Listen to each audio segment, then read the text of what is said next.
Hello, and welcome to the fourth episode of Chicago.mp3, a podcast about the eclectic music scene in America's greatest city. I am your host, Rucia Tierra, and today we're speaking with joJB.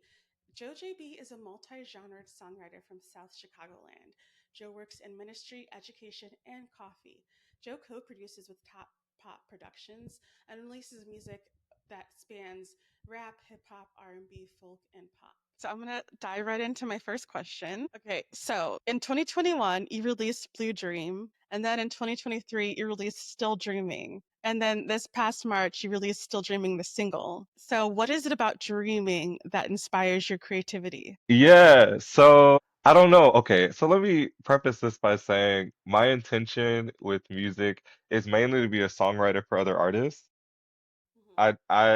I don't have very much interest in developing my solo set to be super marketable or like super successful even, right? Which may sound weird, but my main goal is to be like I don't know, like Victoria Monet or like even like um Carrie Hilson, who's like, like write for all these other people and Yeah. have their solo stuff that like doesn't need to pop off, or I don't know what their goals are, right? But like in my case, wouldn't necessarily need to pop off, can just be like there for people to listen to and enjoy, a place for me to kind of experiment and find my voice, right, as a writer. But yeah, so the dreaming thing, I needed something to it started with Blue Dream, right? I needed some sort of like unifying idea, and after creating Blue Dream, that was born out of like this experience with Chris Berry, who is a close friend, rapper producer, and he pitched that project to me, right? And was like, here's these beats, write some stuff. I sent him back, and then he was like, come to Oxnard, California, and record them in my living room. And I did that for 2 weeks, had an amazing time with he and his brother. Had met his sister for the first time since she was born, honestly. In any case, that was sort of like a dream to me, right? That I could be like, this nobody artist having this experience across the country with one of my best friends and making something that I was really Yeah. proud of, like that I thought was really cool. And so continuing that idea, I was like, let me be still dreaming, right? I have an EP planned for after the deluxe rolls out, and I want that to be called Wake Up Mix Schaefer. And so Okay. yes, The I'm dream I'm is over.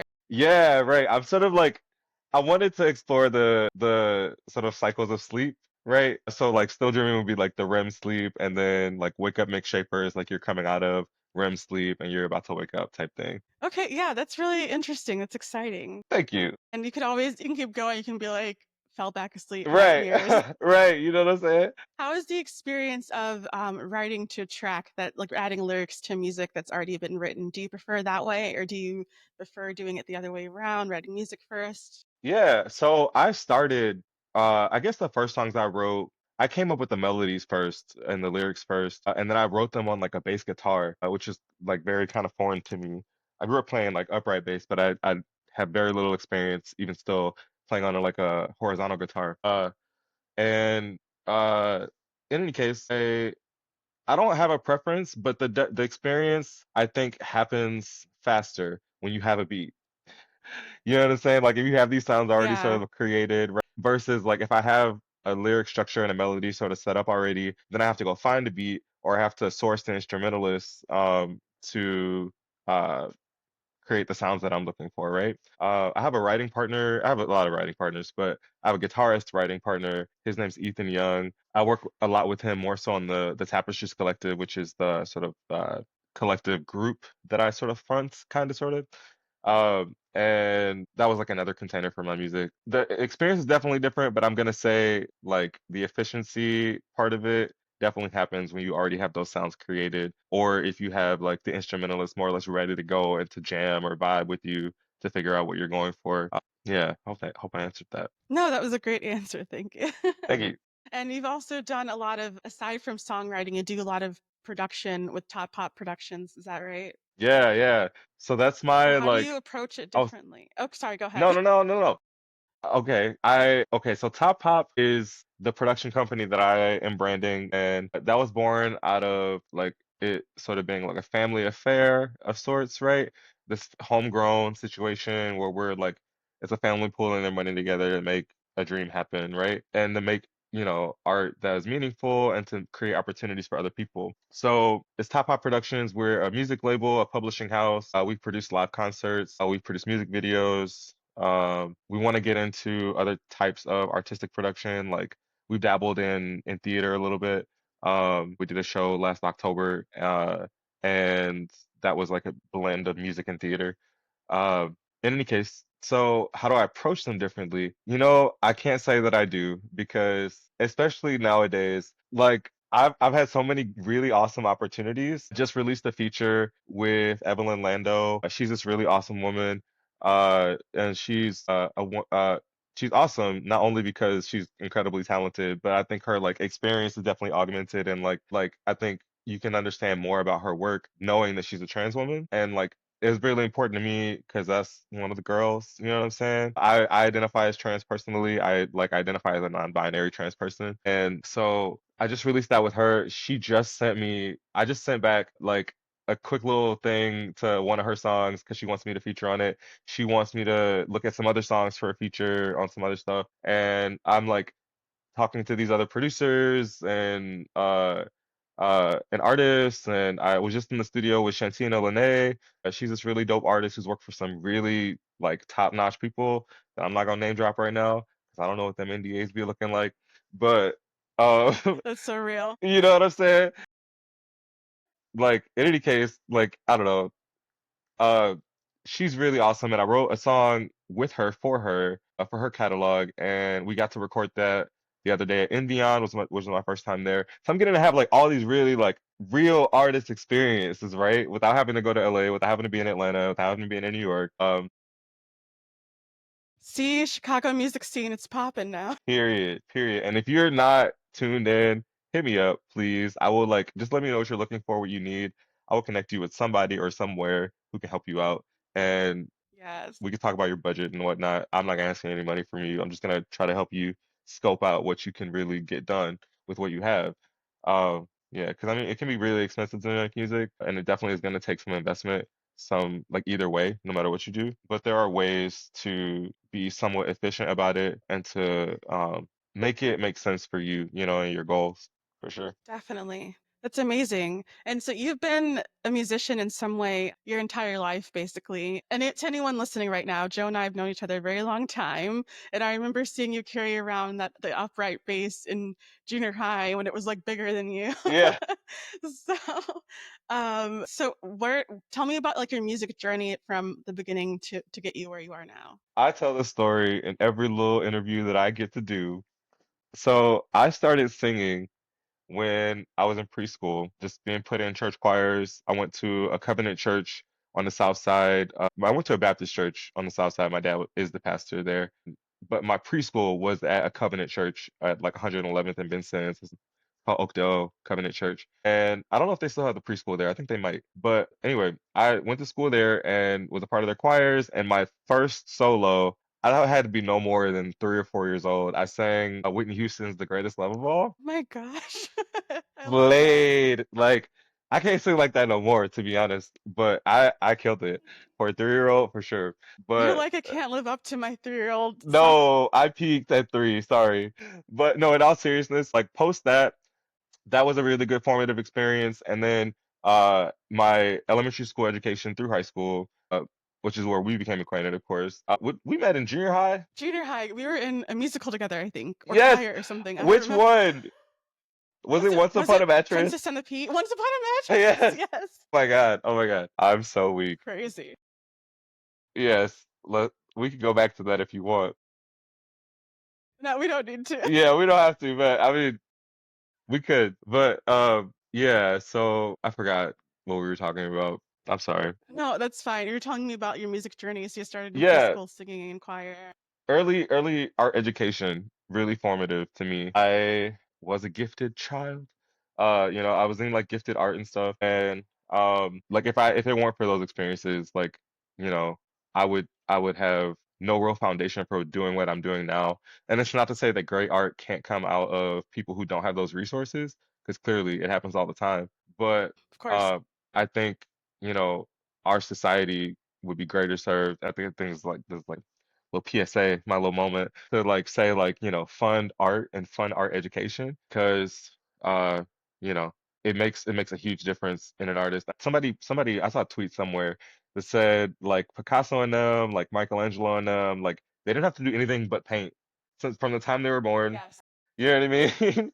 They were speaking and they were like, okay, we're figured out that you're gonna be a painter or whatever, and that's all you have to do. So because we don't live in that world anymore, at least in the US, uh, like I think it's really important to offer and foster the techniques, the skills, and all of the theories and pedagogies that are associated with art and art making. Because Yes, it's so important.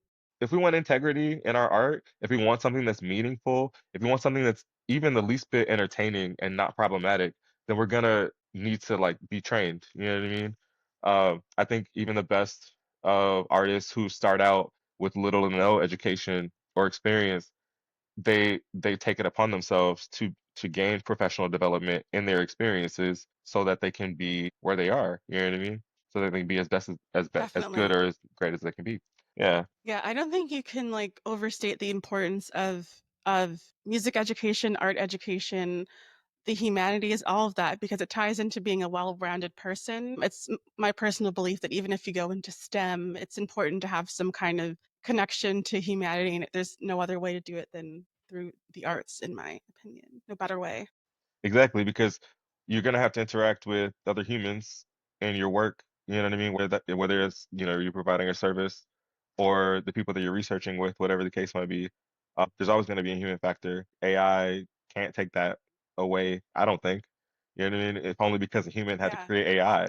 Yeah, AI just steals from humans and Right. kills the planet. Yeah, Exactly. exactly. Cooking that mug. Any chance I get to talk crap about ChatGPT. Oh no, I am the most anti. I don't even like air fryers. Okay, I'm gonna be real with you. Like, I should live under a rock. I would probably like it much better there. Not the air fryer slander, you lost me there. Okay, hey, whatever floats your boat. I get it for reheating fries or like something that needs to be crispy type thing, but I am not going to cook my dinner in an air fryer. No, thank you. No, that's fair. That's so real. So for your music, you blend together hip hop, R&B, folk, pop. There's been some rap as well. When you approach these genres, do you have like the same philosophy for each genre that you do? Are you kind of thinking about them differently? Yeah, I mean, they definitely access different parts of me, and my personality, right? Mhm. So my rap is, I get a lot of people who like when I talk to them about my music and they're like, "Oh, you rap, okay. Is it conscious rap?" And that's kind of like their assumption, maybe just because of me. But like some of it is conscious It's the sometimes. vibe.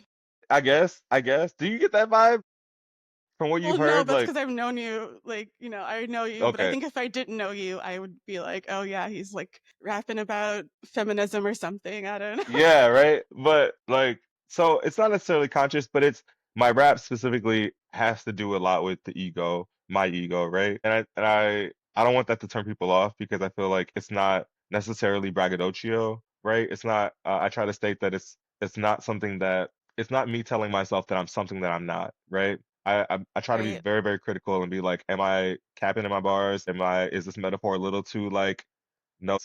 And me, you know what I mean? right. I don't know what your censorship is like. Um, No, uh, you can say it, whatever. okay, cool. Um, yeah, so that's my rap. It definitely deals with the ego. It definitely deals with it can deal with romance. It can deal with love, but I feel like it isn't like it's not degrading anyone. It's not degrading myself. It may be exploring a conflict, right? Which may not be comfortable or nice, which that's just me. I'm super nice and like, polite. But yeah, that's my rap. And then I feel like R&B almost always is a love song for me. I don't think I've written an R&B song that wasn't a love song. I think that's just how I hear them. My folk music can go anywhere. I could be talking about any old thing.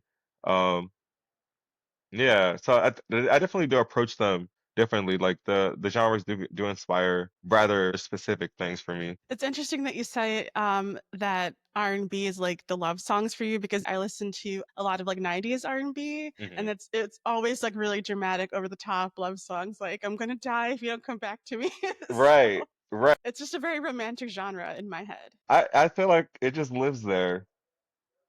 Cause I don't know, the blues, even the blues, like a lot of blues songs have a lot to do with like romance or heartbreak, you know what I mean? Something on that Yes, spectrum. for sure. So, what influences do you pull from when you create? Like, who are your musical inspirations? Oh God. I mean, definitely like Janelle Monáe, Solange, Frank Ocean.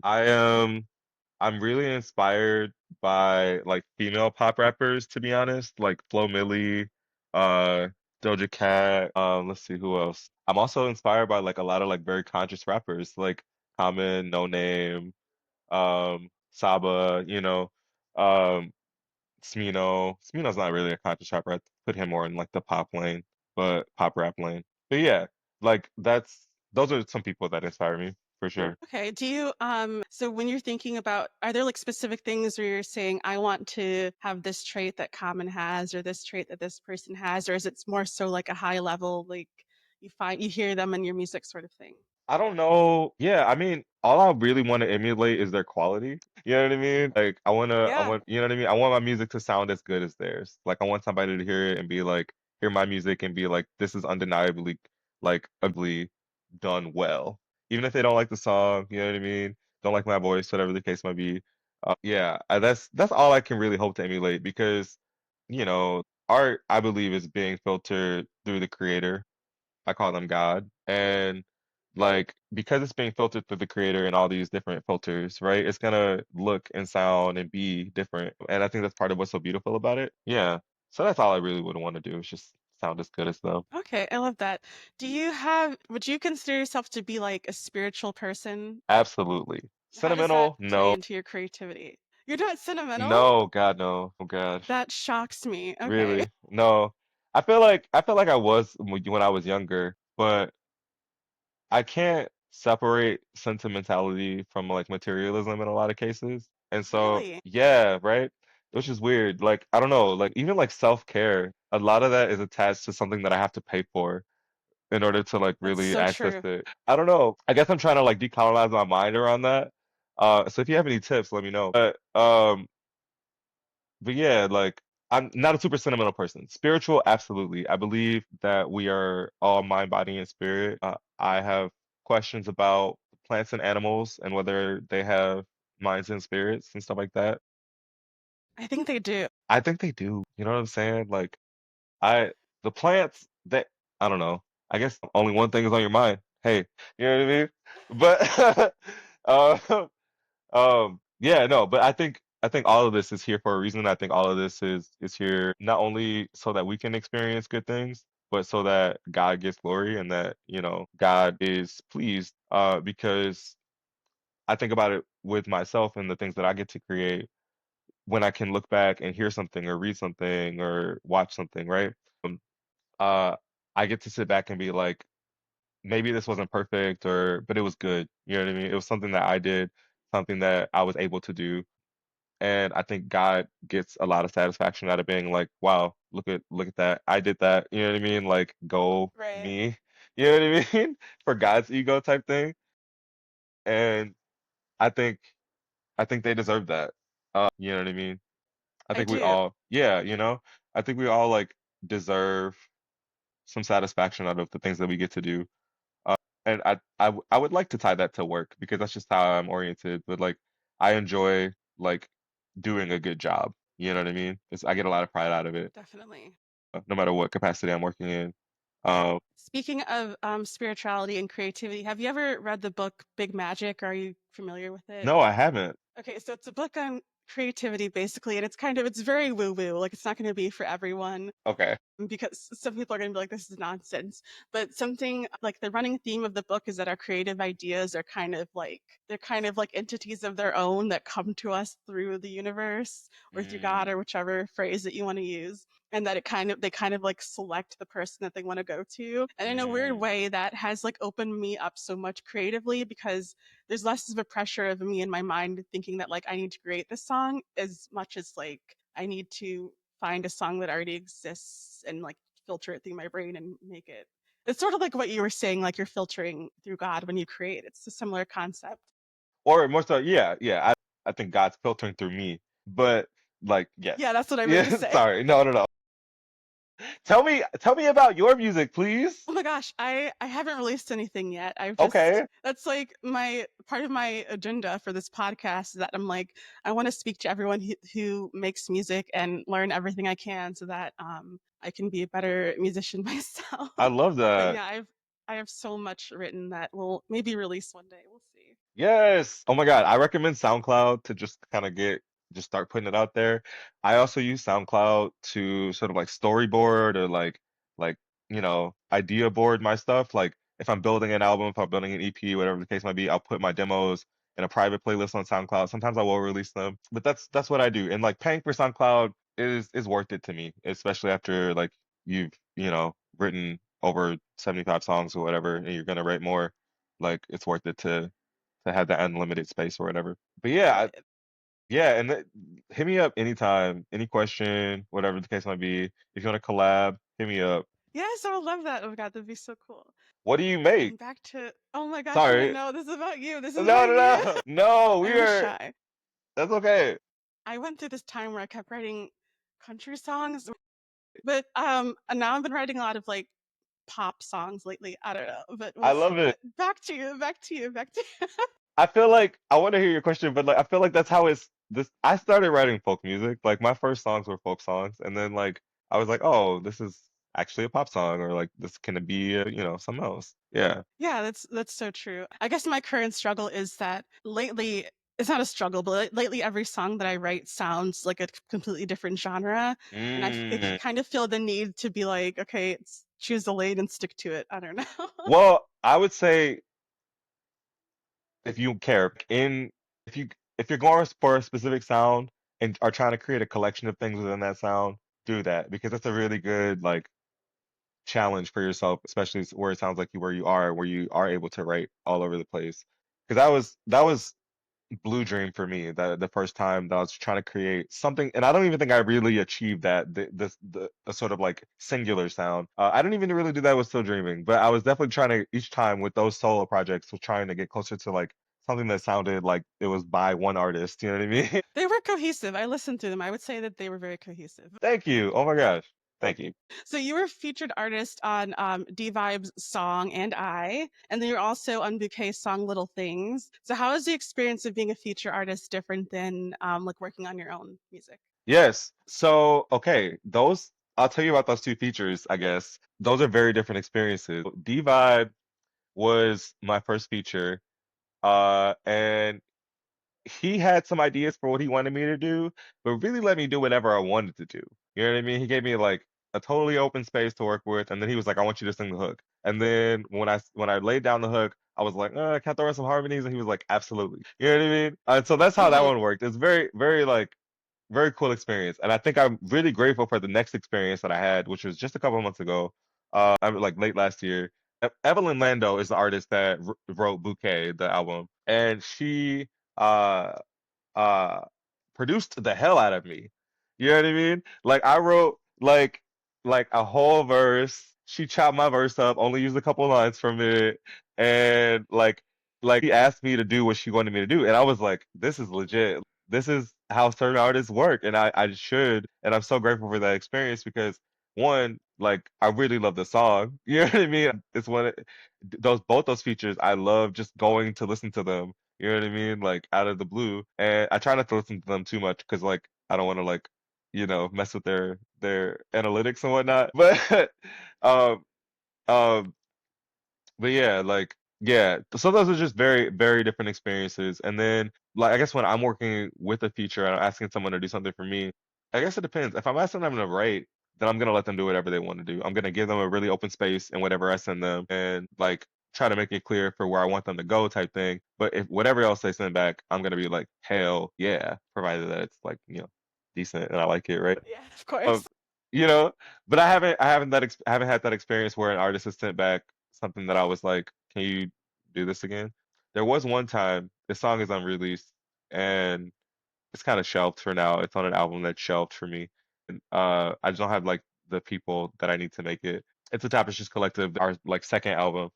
One artist, he gave me a verse, and then I heard another song that he made, and it was the same verse pretty much. And I was like, I'm probably gonna when if I ever go back to the, Interesting. I was a little like, it's a homie though, so it's good. But and I get it because like if you really wanted to get that verse out, hell yeah, you know what I mean, go ahead and do it. But I might ask you for another verse. But yeah, I get it. And then there was a time I was told no for a feature because it was a song that he already had a beat to. So, you know Okay. what I'm saying? He didn't really want to like do it again, right? And so that was like, I was, hurt. I really wanted him on it, but I was like, I get it. I get it. Me, I would be like, hell yeah, I'd do that song again. I'd do that beat again. Yeah, I'd do something different, but he didn't want to do it. Yeah. You know, that's cool.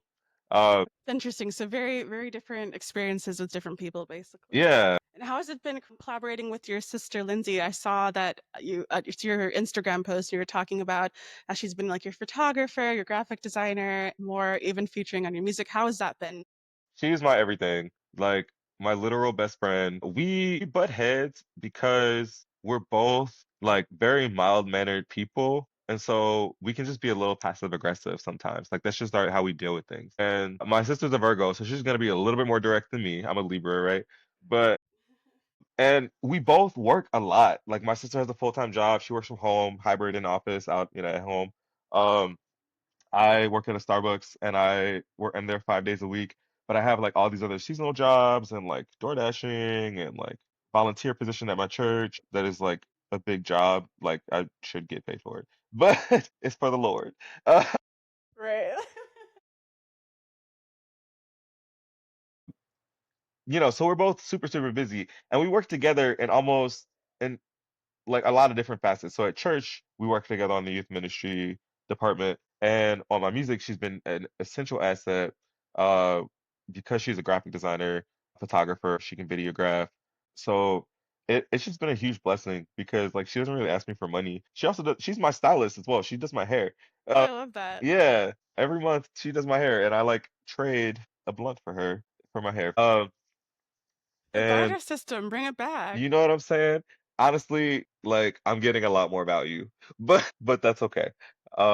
Yeah, like she never really charges me, and so I'm trying to like find more ways to pay her and like make it more worth her while. So I actually am wearing piece she helped me design. This is my merch piece, one of them, and I'll see if I can try to Okay. show you the back.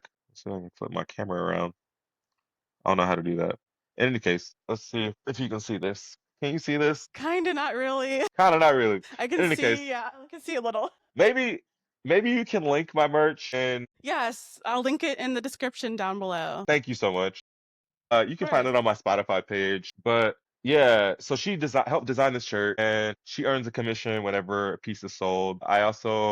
We are planning some shows coming up and we are also planning a songwriting camp. The date for the songwriting camp is confirmed. It's next year, May 17th. And so we'll be rolling some stuff out. That's so cool. Thank you. Thank you. Please apply. But yeah, we plan to be rolling things out for that. I want to open applications in November and then they would be open for several months, close in February, and then we do the camp in May. So we want to give people a lot of time to feel comfortable and give us enough time to plan and stuff like that. But we're trying to plan some shows that we want where we want to book other artists. So I can't really confirm all of that or just yet. But we're working to produce more and like working to budget to like pay my sister as a graphic designer. She's interested in co-producing, so like we both stand to earn from these shows and different things like that. But yeah, so we're trying to like, fill out Top Pop, I didn't say it, but my dad is Top Pop. He's, the Top Pop, Oh, okay. the Oh, top I get it. Like pop. top Okay. top Papa. Gotcha. Yeah. Yeah. And Okay, no, that's adorable. thank you. Thank you. So he's just been like one of our executive producers since we started. I put a lot of my own money behind this, but my dad has put probably a little bit more. Especially with like just borrowing money from him that I hope to kind of pay him back someday. Well, they had you performing in the church as like a fetus out of the womb, so Right. Right. This is their investment, I suppose. They're exactly. reaping what the fuck they sue. But Exactly. uh That's amazing. So, your dad, how involved does your dad get in like the production and the songwriting and all of that? yeah, he doesn't do anything. He just taste for stuff. My dad gives me his opinions. I often will like make a demo and be like, "Dad, listen to this," and he'll always tell me what he Well, thinks. that's something. Yeah, no, Yeah. he's a very informed opinion because my dad's a musician. My dad grew up playing piano and organ, teaching choirs, singing, different things like that. Uh, so He's he a patron of the arts, and we need those. right, and an artist himself, you know what I'm saying? Like so, like he definitely patrons my work.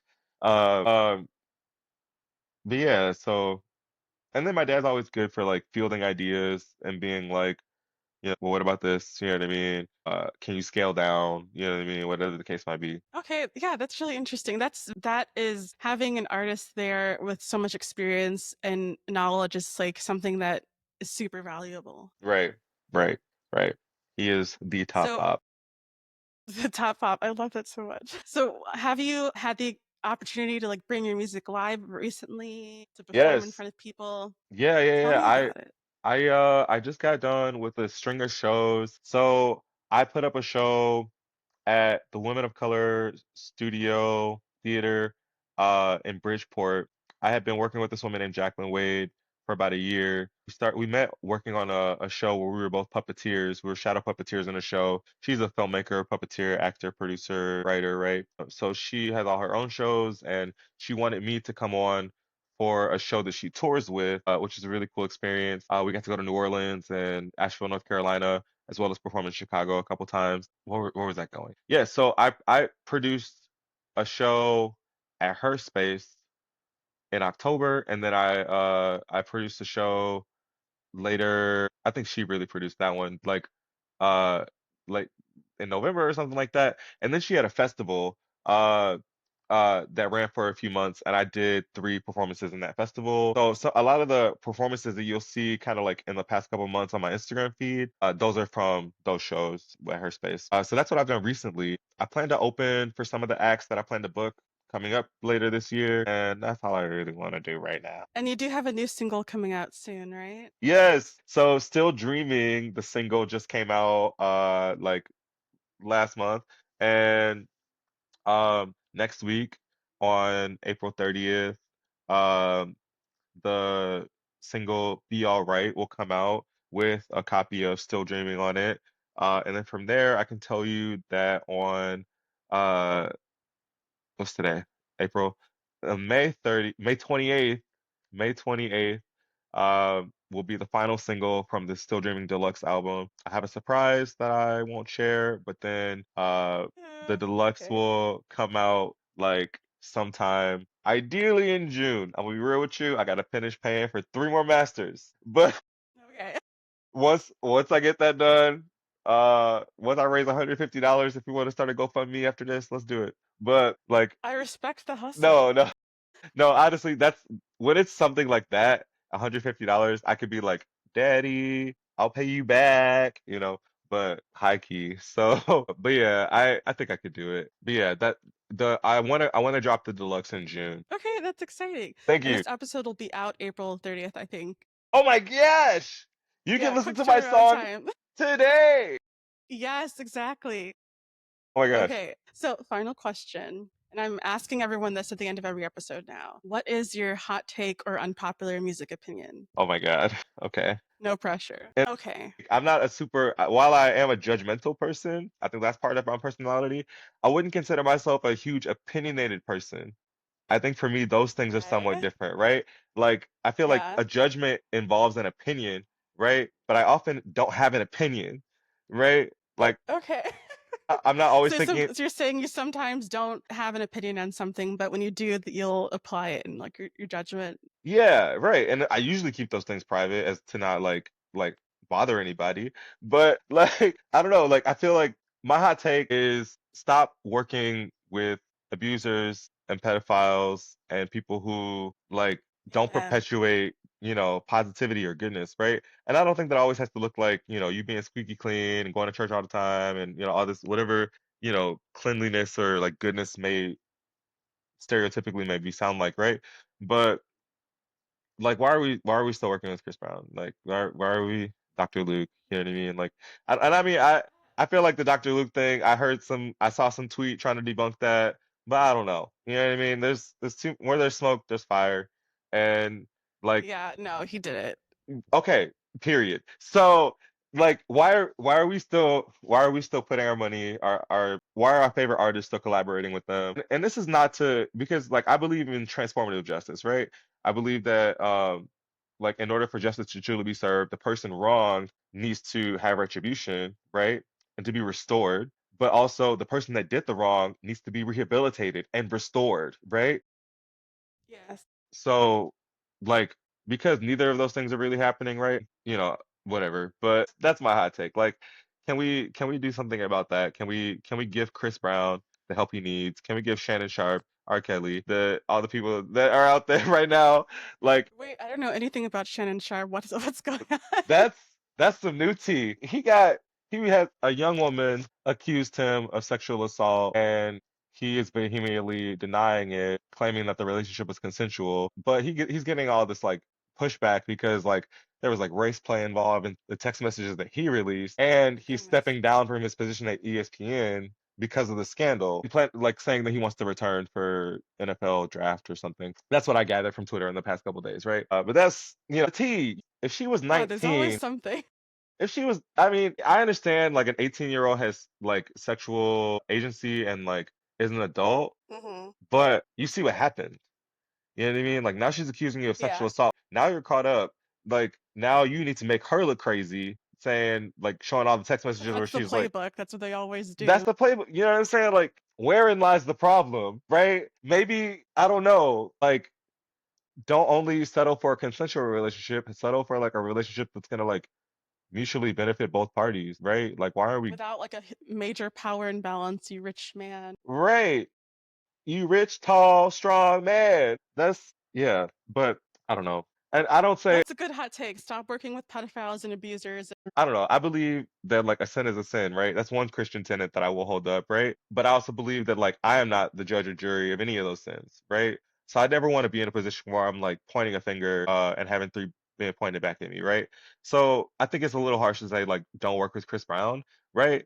But at the same time, I don't when think there's that's harsh. I think that's when there's fair. repeated like problems, right? You're like, Yeah. I don't know, a couple years ago he was like getting into a fight with Frank Ocean outside of a studio, and they were like, Yeah. he called him the F word or whatever. You know what I mean? If that's where you're at, then that's clear that like change isn't happening. I also think a lot too, like about like this is a long answer. Sorry, we're almost No, at an it's okay. hour. You may have to edit this down. Like I don't know. The artist that's burning on my mind is Future, and I don't get it. Like I understand why straight men like Future, but I don't understand why anyone else likes Future. You know what I mean? Like every song is like I'm gonna do you dirty, and I'm gonna feel good about it. Yeah, no. Sometimes people like an anti-hero, I guess. I don't I know. guess is that an anti-hero? Like that's just an asshole. True. True. Oh, that's so real. The anti-hero usually is I justified, don't listen right? to him. So Yeah, good for yeah. you. I try not to, but my favorite artists keep collaborating with them. It's the worst when that happens. No, it's all good. No hate, no hate. You know what I mean? I would write for Future if the check was like, Yeah, future, if because you ever hear this, like we're down. we're down I'm your because biggest fan. What do you know? you could pay me $150 master the rest of my album, and that we could call that a day. Exactly. Yeah. Okay, well, thank you. Thank you so much for joining this today. It's been a blast. Anyone who is listening right now, please like or give us a 5-star rating, subscribe, all that jazz. Check out joJB's music over here. Thank you. Thank you. Bye. Bye.